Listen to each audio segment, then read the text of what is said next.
Yo, yo, yo, Monday, October 1st, new week, new month. Very excited to see what October is going to bring us. All right, a couple notes I want to make before we get into business. First of all, thank you to all of my patrons on Patreon. You guys absolutely help me continue with the work that I'm doing. And I'm going to get a little bit more active on Patreon. I have some giveaways I'll be doing this month, some live Q&As, and also some other exclusive content over there. So if you want to support the work that I'm doing, subscribe there at whatever amount, doesn't matter. You get access to all of that exclusive stuff. So thank you. I appreciate all of you Patreoners. I'm going to make a link pop up in one of these corners if you want to click over there. And second thing is that today is the 1-year anniversary of the Las Vegas massacre, the deadliest false flag shooting that this country has ever witnessed. And wow, it's already been a year. Hardly even feels like it.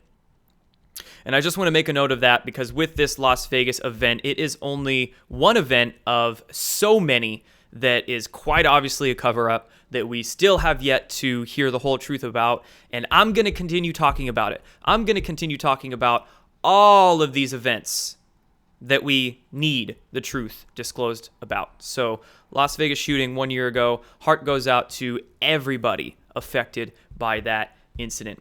Okay, so now getting into the business today. First thing I want to talk about is To the Stars, Tom DeLonge's To the Stars initiative. And you're familiar with this. I'm sure you are. You remember at the end of last year in December when the New York Times ran their articles about the Pentagon's mysterious UFO program and all of that. So, new news about To the Stars.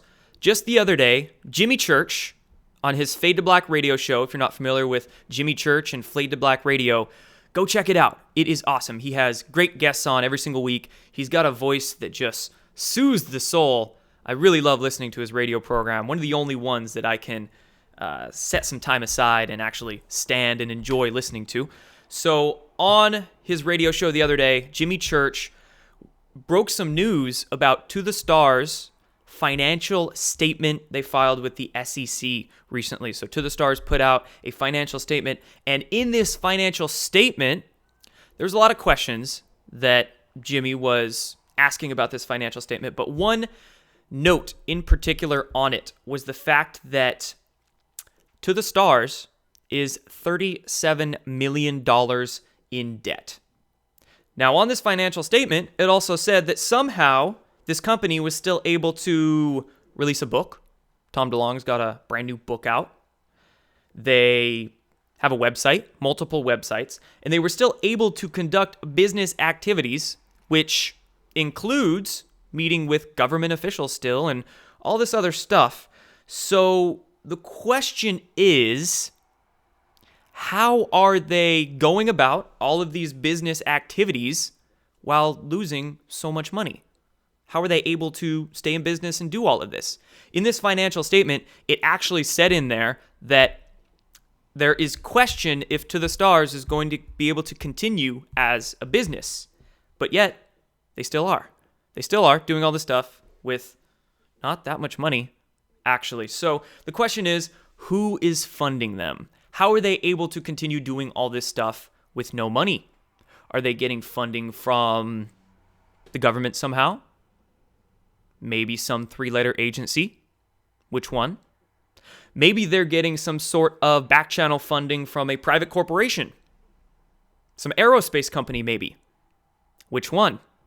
So there's a lot of questions that arise. There's a lot of things, of course, we can speculate on. But regardless, there's going to be a lot of eyes digging into this financial statement and looking at To the Stars business activities. And not only that, but I'm very curious as to what they're going to continue rolling out, what information they're going to roll out, and also what narrative, what agenda that's going to fit into. Because, of course, there's a lot of very questionable individuals that is tied to this whole To the Stars campaign. So, very interesting thing. I just wanted to make a note of that so you guys were aware.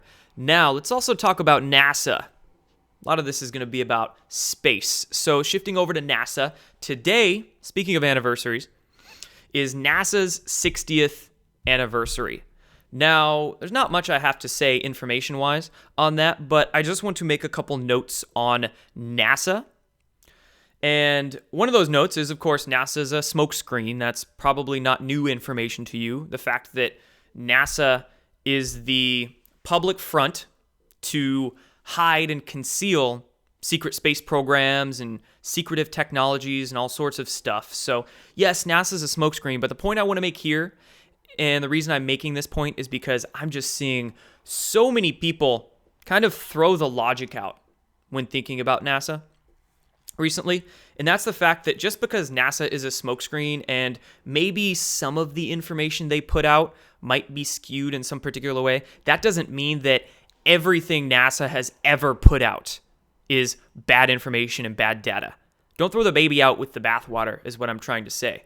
It's faulty logic to assume just because they might have said one thing that's untrue or skewed means all of it is untrue, okay? NASA puts out a lot of good data. The thing is, they just don't put that data into context for us. And some of that data, of course, muddies the waters a little bit. So be very discerning and careful with what information you decide to throw out when you figure out that one organization or one person might be a misinformation asset, right? Okay, next, let's talk about this. Strange particles coming out of the Earth hint at new physics. This is an article going around in the Scientific American and Popular Mechanics, all the mainstream science articles. And what it's talking about is that a neutrino observatory in Antarctica spotted some particles that shouldn't exist, suggesting a new discovery awaits. And this article goes to mention how these neutrinos shouldn't be being detected in Antarctica, but somehow they are. So it's talking about all these new ideas of theoretical physics, new physics, yada, yada, yada. But here's the thing. So, great. New physics. Kind of a soft disclosure there. We absolutely need a redo in all of our theoretical models of physics, right? But what these science articles are trying to do is say that, okay, a new version of physics is on the way, but they're trying to mesh that with the false, nonsensical theories that we already have. They're still stuck in materialistic particle physics, right? Materialistic physics. They're not thinking of energetic phenomena. They're not thinking of vibration or anything outside of materialism, outside of particlism, we could call it. So like I said, they're trying to mesh new ideas with their old bunk ideas, and that's not going to happen. What we have to do is wipe the slate clean, wipe the whiteboard clean, and start building back the foundations of our knowledge, the foundations of our theories, and then go from there, okay? A lot of people are still stuck on Einstein, thinking he's the biggest genius in the world, or still stuck on certain standard model theories, and that's totally misconstruing things in their heads. So I'm going to keep my eye on this, and I think we're going to see more of this, more true physics disclosed, but disclosed in certain ways that makes it look like they haven't been lying to us for 60, 70 years about certain physics theories. That's interesting there. Okay, so now let's get into new indictment count. So D.A. Martin 32 on Twitter, Stormwatcher, and his crew, they're the ones that have been following all of these sealed indictments and counting them up every month. They have a new count. There's been about 4,500 new entries in PACER systems around the country in the month of September, bringing the total sealed court record count up to this number here, 55,677, all entered. There should be a 9 there. All entered in 11 months, averaging about 5,000 per month. So still raising about 4,500 to 5,000 a month. Those investigators working with John Huber still doing work. And I am seeing a lot of disinformation being spread lately about these sealed indictments. I've seen some people call them bankruptcies, as if bankruptcies are criminal. Bankruptcies aren't criminal. They wouldn't be filed in the PACER court records. Not only that, but I'm seeing just some bad misinformation out there about, oh, these indictments are nothing new, it's all normal, it's not out of the ordinary, etc., etc. I mean, just connect the dots, guys.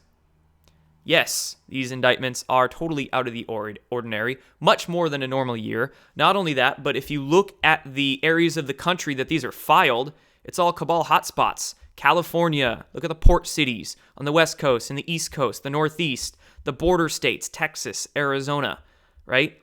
And combine that with the coincidence that all of these indictments started getting filed right when John Huber and his team of 470 investigators were installed by Jeff Sessions to investigate the three-letter agencies and different foundations and organizations. So many dots to connect that show this is legitimate, okay? If you compartmentalize your thinking, if you only look at certain aspects of this, yeah, maybe it might look weird, or it might look like it's not having to do with the takedown of the deep state. But again, expand your perspective, expand your thinking. Try to view it with all the dots connecting. Not a coincidence. Totally not normal.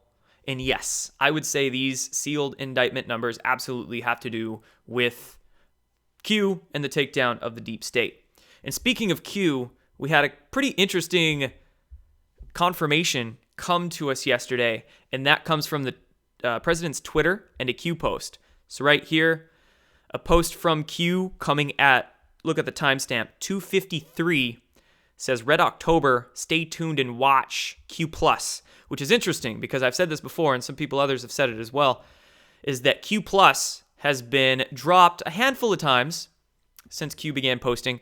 I think that Q+ is the president. I think whoever has access to the devices lets Trump get on there time and time again and make a post and then sign it off as Q+ as a hint. So anyway, back to the confirmation. 3 minutes later, 2:56. So Q posts at 2:53, Trump tweets at 2:56 with a stay tuned and watch at the end. Again, one confirmation of many, many, many over the months that hint to us as to who's involved in this and still involved. Some people still claim that, oh, Q got compromised in, I don't know, they say January or April or throw some random month out there. No, I don't think Q has been compromised. Still think it's legit. Okay, Kanye. Man, Kanye is a boss. So he was on Saturday Night Live this weekend sporting his red Make America Great Again hat, going off on the crowd saying that, dude, all the media is left-wing, 90% of it all is just deep state propaganda. He didn't use those words, I'm paraphrasing, but he was even going off on a speech that SNL cut him off for. They cut him off. So Kanye West is just being a boss, giving no shits, putting himself out there. Total respect. Total respect for that. And as you can see with this CNN article, they're just trying to light him up, saying Kanye West stirs more outrage. I don't know anybody that's outraged. Everybody I know is respecting the guy. So as you can see, their word usage is how they control the minds. They're trying to say there's outrage. There's no outrage. There's only outrage from those who don't get it. From those who don't get it. All right, and then last thing I want to talk about here is Ebola and then this other disease called Monkeypox. So a couple days ago, saw this going around. A lot of articles trying to stir up the fear porn on Ebola. Risk of Ebola's spread from Congo very high, the World Health Organization says. And mind you, I don't trust the World Health Organization. Just going to say that right now.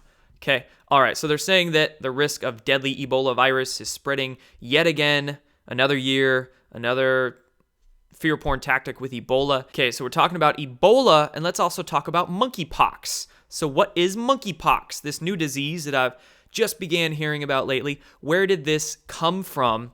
They're saying, again, it's coming from Africa. It's like all these diseases start in Africa somehow.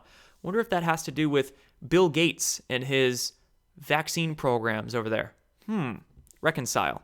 Anyway, so again, we've got more fear porn about this disease coming from Africa. Again, according to the World Health Organization. Wow.